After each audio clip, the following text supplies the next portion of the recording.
High বন্ধুরা, কেমন আছো? আজকে নিয়ে এলাম স্যান্ডউইচের একটা রেসিপি নিয়ে।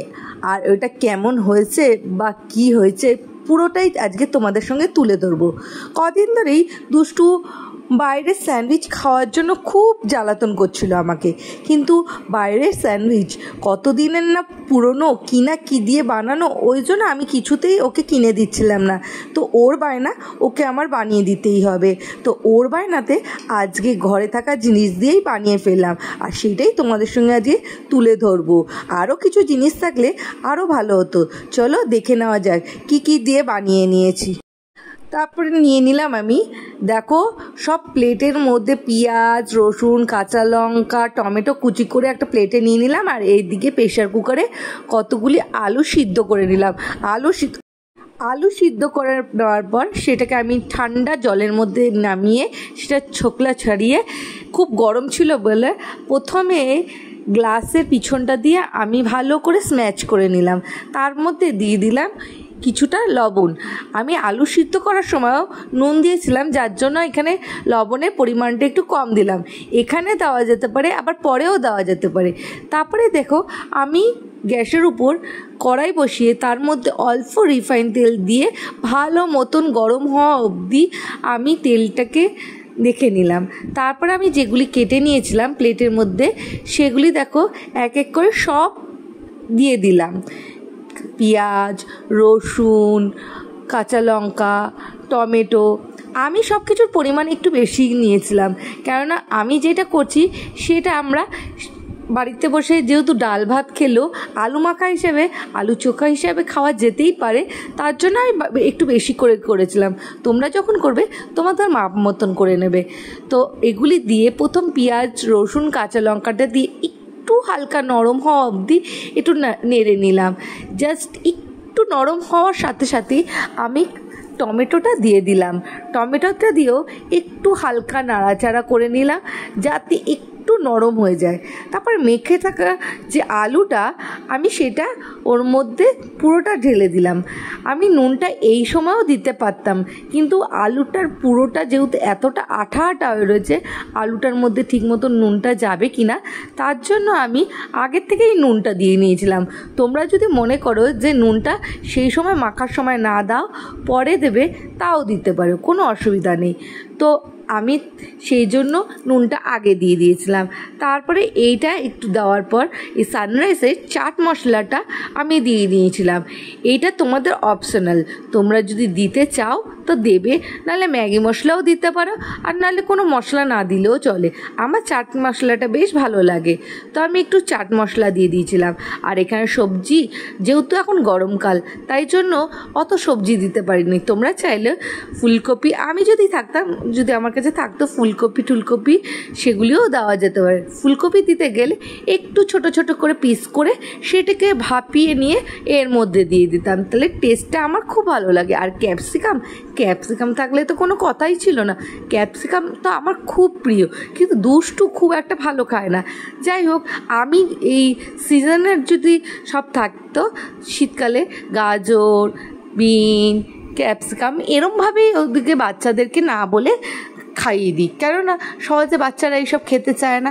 তারপরে দেখো, একটা তাওয়ার মধ্যে আমি তাওয়াটা হালকা গরম হতে হতে ব্রেডগুলিকে আমি একটু ছেঁকে নিলাম। আমার কাছে যেহেতু টোস্টারটা নেই, সেহেতু আমি এরমভাবে হাত দিয়ে গরম করে দেখে নিলাম যে গরম হচ্ছে কি না। তারপরে যেই একটু গরম হয়ে যাচ্ছে তখন আবার ওপাট করে দিচ্ছি। আর তোমাদের কাছে যদি টোস্টার থাকে তাহলে তো কোনো কথাই নেই, টোস্টারেতে ব্রেডগুলিকে একটু ছেঁকে নিলেই হয়ে যাবে। তো দেখো, আমি একটু দেখে নিয়ে পর যখন বুঝতে পারলাম, তখন হালকা হালকা যখন ছেঁকে নিয়েছি তখন এপাশ করে দিলাম আবার। তো এরমভাবে আমি সব ব্রেডগুলিকে আমি ছেঁকে নিলাম।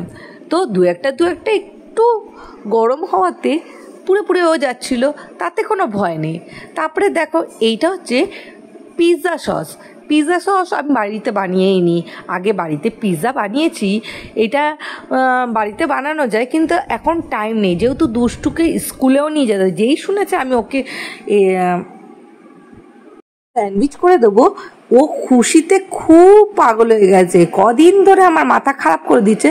তো আমার ঘরেই ছিল পিৎজা সসটা, তো আমি আর পিৎজা সসটা বানালাম না। তোমরা যদি চাও পিৎজা সস বানাতে, টমেটো, রসুন আর শুকনো লঙ্কা দিয়ে করা যেতেই পারে, কিন্তু একটু সময় লাগে, খেতে কিন্তু বেশ টেস্ট লাগে। আমি ওরমভাবেই আগে বানাতাম। তো আমি যেহেতু নতুন এনেছিলাম, তো এটা ফ্লেভারটা কিরম সেটাও দেখার ছিল। তারপর নিয়ে নিলাম একটু মেয়োনিজ।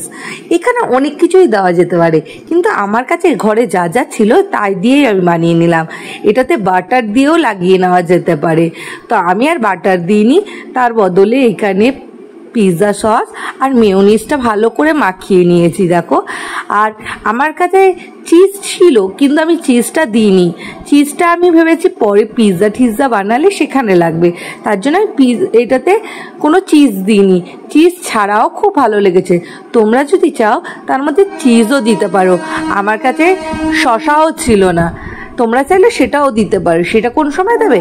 এই যে দেখো, এই আলুর পুরটাকে একটু ভালো করে কড়াইতে আমি সেটে নিয়েছিলাম, যাতে একটু মাখো মাখো হয়ে যায়। আর সেটাকে অনেকে কি করে গোল গোল করে সেটা লিট্টির মতন করেও বসিয়ে দেয়, কিন্তু আমার অত টাইম ছিল না বলে আমি সেটাকে ব্রেডের উপর রেখে তার মধ্যে শসা ছিল না যেহেতু, টমেটো আর পেঁয়াজ দিয়ে সুন্দর করে স্টাফিং করে নিলাম। তোমরা যদি শসা থাকে তাহলে শসা দিতে পারো, আমার ঘরে তখন শসা ছিল না বলে আমি দিতে পারিনি। তো এরপরে আমরা এই তার উপরে একটা আটকাবো, সেটাও আমি দিয়ে দিলাম পিৎজা সস। তো দুষ্টুর কথা ছিল এইটাতে শুধু পিৎজা সস দিতে, মেয়োনিজ দিতে না। তো ওরটায় আমি আর মেয়োনিজ দিইনি। তোমরা তোমাদের মতন ইচ্ছা মতো, তোমাদের যদি ব্রেডে যদি বাটার লাগাতে হয় বাটারও লাগাতে পারো, পিৎজা সসও লাগাতে পারো, মেয়োনিজও লাগাতে পারো। তো ওর বায়না মতো শুধু পিৎজা সসটা দিয়েছিলাম, আমারটাতে মেয়োনিজ আর পিৎজা সস দুটোই দিয়েছিলাম। তারপরে সেটাকে আবার অনেকে আছে বাটারে ভালো করে ঢেকে সেঁকে নেয়, কিন্তু আমি আর সেটা আর করলাম না। এতেই আমার যথেষ্ট ভালো লেগেছিল, যার জন্য আমি আর এটা করিনি। আর এটাকেই সুন্দর করার জন্য মাঝখান দিয়ে একটা ত্রিভুজ আকার কাটিং করে নিলাম। কাটার পর দেখো পুরোটা ভিতরে কতটা জিনিস স্টাফিং ভরা যাচ্ছে। এটা দোকানে গেলে কিন্তু এতটা স্টাফিংও থাকবে না, দামটাও পড়বে প্রচুর।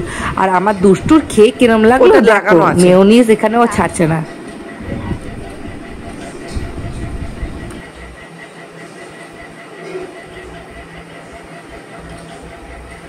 কেমন হয়েছে?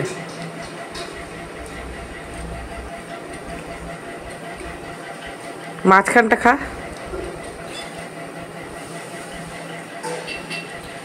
ও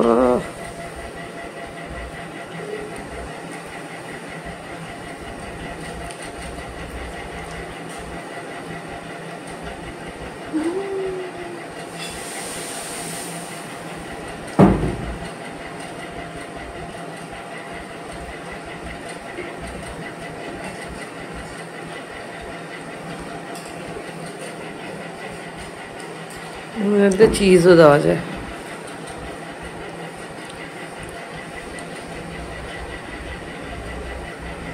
তো খেয়ে খুব ভালো লেগেছে, তাই জন্য স্কুলের জন্য নিয়ে গেল, ফ্রেন্ডদের জন্য। তোমাদের কেমন লাগলো অবশ্যই জানো। আজকের জন্য টাটা, বা ভালো।